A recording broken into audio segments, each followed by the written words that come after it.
Rebbe,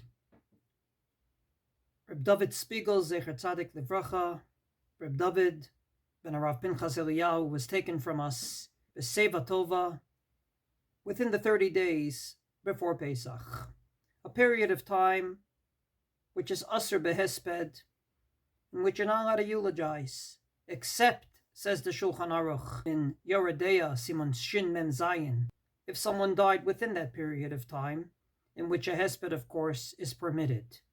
As the Aruch HaShulchan explains in Tafkuf Mem Zayin and Orach Chaim Seif Bet, B'pnei Sha'adayin HaMiriyut Kavua B'libo Ve'eino Mosif Tzar B'shvila Hesped, because the bitterness of the death that just happened is still permanent in one's heart, and therefore you're not adding or subtracting anything. You're not defraying from the simcha that should lead up to Yom Tov simply because the person died during that period of time.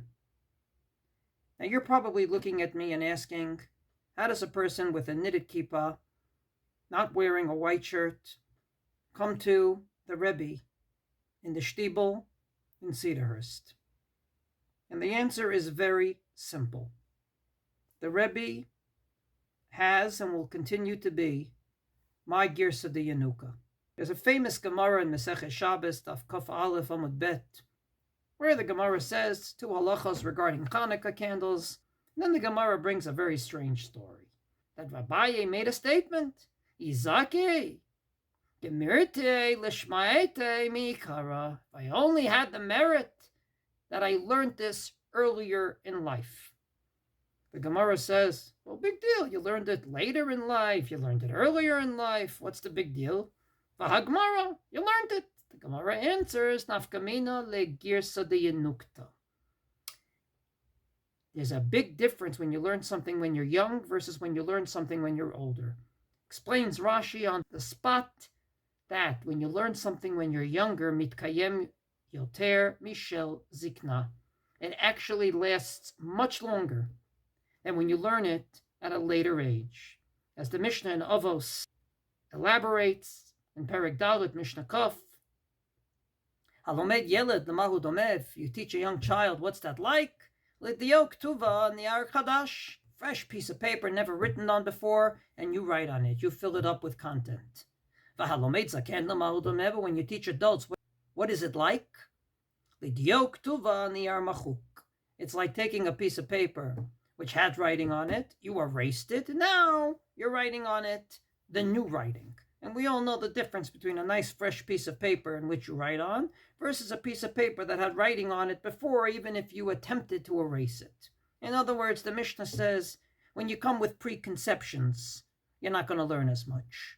When you come fresh, that will mitkayim, that will last forever. The Rebbe was my Girsa de Yenukta. That was my first rabbi and taught me the basics. And everywhere I look in the last 2 days, I keep on seeing the Rebbe. I can give many examples, and I'll just say a few. The way I make Kiddush Shabbos morning is the way I heard it from the Rebbe. Al kain beirach adoshem. The way I say Amen is the way I heard the Rebbe say Amen in the Sheteibel. I was a Rav in Halifax for 4 years. One Shabbos morning, tourists came into shul, didn't know them, they didn't know me. And after davening, they came up to me, Messiach Lefitumo, totally innocent, and said, do you know Rabbi Speigel from Cederhurst? I said, of course. He said, you say Amen like him. It was the biggest compliment I could get.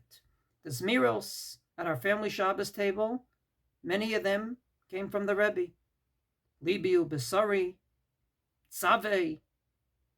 To this day, my favorite Keladon is Kayel Elavadoin Al Kol Amavasim Baruch Umevoirach Befikol Neshama.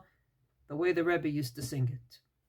Hearing shofar on Rosh Hashanah, not before Musaf, but during Tefillah Belachash, as is the minhag of the Sfardim and the Hasidim, is still an experience that for me was the most exalted.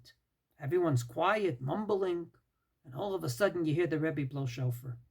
The way he danced on Simchas Torah was the epitome of how David HaMelech danced before the Aron when he finally brought it back. Total dedication not worrying about how he looks, just dancing before Kadosh Baruch Hu, Moshe Emes v'Torah Emes, is a scene that always comes back to me, year after year, of how to properly rejoice before Kadosh Baruch Hu. That's my Girsa de Yanuka, and I believe I owe the Rebbe at least a few words, and I'd like to put it into context of 4 things we say each and every morning in our davening. Number 1, La'olam Yehei Adam. First and foremost, as my Rebbe Rav Amital explained, be a mench. Before you're a Jew, before you're everything else, be a mench. And there was no bigger mench than the Rebbe. In almost every picture you see of him, he has a huge smile on his face, a shmeichele that's very, very hard to look at and not to see that it's authentic. And without any sort of distance between him and his congregants, including kids. I mean, we dressed the way we did. He was wearing a kapota and a gautel and a spodek streimel, no less. Middle of Tfilat Geshem with his kittel on, he's davening at the Yomud, and I go right up to him as a kid. I remember this like yesterday, and I say, Rebbe, where's the place? Because, Tfilat Geshem is in the back of the siddur. It's not in the front. It's not in the regular place for Musaf, and it's a Yontiv, so it's Bichlal not in the regular place. In the middle of Tfilat Geshem, no issue. He bends down, he takes the siddur, starts moving the pages. To this day, I don't know what went through my mind. You don't go up to a chazan in the middle of davening and ask him where the page is. But as a kid, you didn't feel any limitation to it. Right up to the Rebbe and say, Rebbe, where's the page? That's a mensch. Accessible, authentic, cared about people. And the way I know that is he remembered people. You usually remember what you care about. You don't remember what you don't care about. The fact that I came up to him 2 years ago, when the war in Israel just broke out about 2 months later. And mind you, I haven't spoken to the Rebbe in at least a decade, and even then it was just a quick Shalom Aleichem. The Sheteibel I grew up in was a very small Sheteibel, not a big shul that it is today. And despite it all, I went up to him. Right before Mincha. The Rebbe's in a wheelchair. He's already not the young man he used to be, to say the least. And I come up to him and I say, Rebbe, it's Shia Grunstein. He looks at me and without batting an eyelash, he says, you're not in the army? Right away, put me into context. You moved to Israel, so you must be in the army because there's a war. So I tell him I'm too much of an altakaka, I'm too much of an old person. They didn't take me into the army, but my son's in the army. And he says, give me his name. He takes out an envelope full of names. And I give him my son's name, give him my brother's name. And the last picture I have with the Rebbe, you can see that envelope right on the table. It wasn't stam, as we say in Hebrew. It was a real, authentic Rebbe, caring about human beings, especially Jews, Amcha Beit Yisrael, and especially a former congregant. His son's in the army. He's becoming part of my davening every day. That's a mensch. That's an authentic person. Number 2, each and every morning we don't just say L'olam Yehei Adam, we say Yirei Shamayim. You should be a God-fearing Jew. This is a Rebbe who didn't compromise on any of his personal chumras as a Hasidic Jew that he was, and at the same time didn't force them on others. I'm talking about the 5 towns where you couldn't find Chalav Yisrael, but at every bris in that shul you could see golden flow on the table, and it was not easy to get. The soda bottles were glass in my youth. You never saw them in the supermarket. They came from a special place, and I'm sure it was very difficult to obtain in those years. The Rebbe kept Zman Rabbeinu Tam, but even when the Sheteibel was small, he didn't force that on his congregants. There was a Ma'ariv Minyan, what we would call Bazman, when everyone else lets out Shabbos. He made sure to have a Minyan for Shalosh Shudas, so he could, of course, daven in a Minyan together with 9 others after he finished Shalosh Shudas at Zman Rabbeinu Tam. But he didn't force everyone else to daven there. That's Gedula of a Yirei Shamayim. And being a God-fearing Jew, said, I'm a God-fearing Jew, which means I know what's a chumrah and what's a halacha. And I don't force my chumras on other people. Yirei Shamayim, though, knows very well that part of being a God-fearing Jew means you never stop learning. And when it wasn't yet fashionable, every night in the young Israel of Woodmere, the Rebbe gave Daf Yomi. I spent the summer of 1995 in the 5 towns. I was a camp counselor, went to Mincha Ma'ariv, and learned the entire Maseches Makos with the Rebbe. I've subsequently never learned the whole Maseches Makos. Any yedios I have from Maseches Makos, I learned from the Rebbe, including Hilchos Mikveh, and many other things that became very practical in my own life years later. He was there every single night. Daf Yomi is not something that takes a break. In the summer, when people go away, there was one night that he said, my wife wants to go away, so I won't be here. Can someone give Daf Yomi instead of me? He told me, I'm giving you an achrayus, I'm giving you the key. One night, the whole summer, he went away. That's it. Daf Yomi each and every night in the summer. And number 3, not just a mench, L'olam Yehei Adam, not just a Yirei Shamayim, a God-fearing Jew.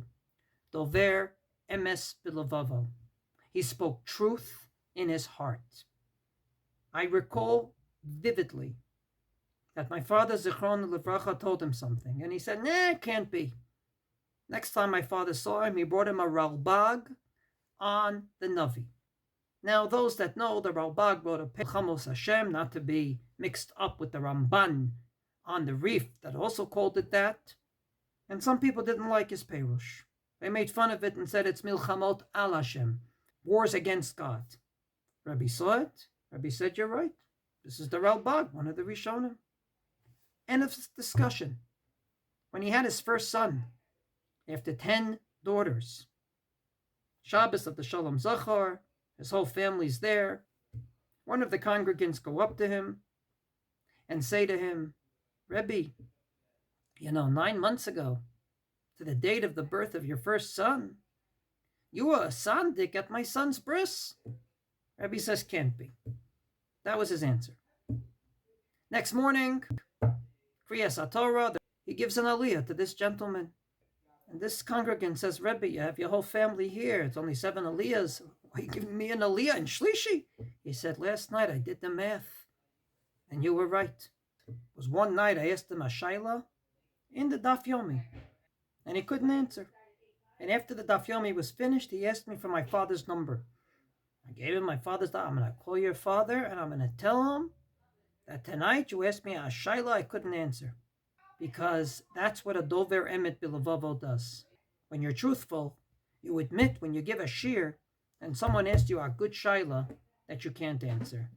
And finally, and perhaps most importantly, vayashkem vayomar ribon kol ha'olamim. He gets up early, as the Rebbe did, and says, Ribon kol ha'olamim, master of the universe. When I was a kid in the 5 towns, the joke in the street was the Rebbe brought the Ribono Shel Olam to the 5 towns because every other rabbi referred to Hashem as God, Almighty, Master of the universe. Only the Rebbe called him the Ribono Shel Olam. But it's more important than that.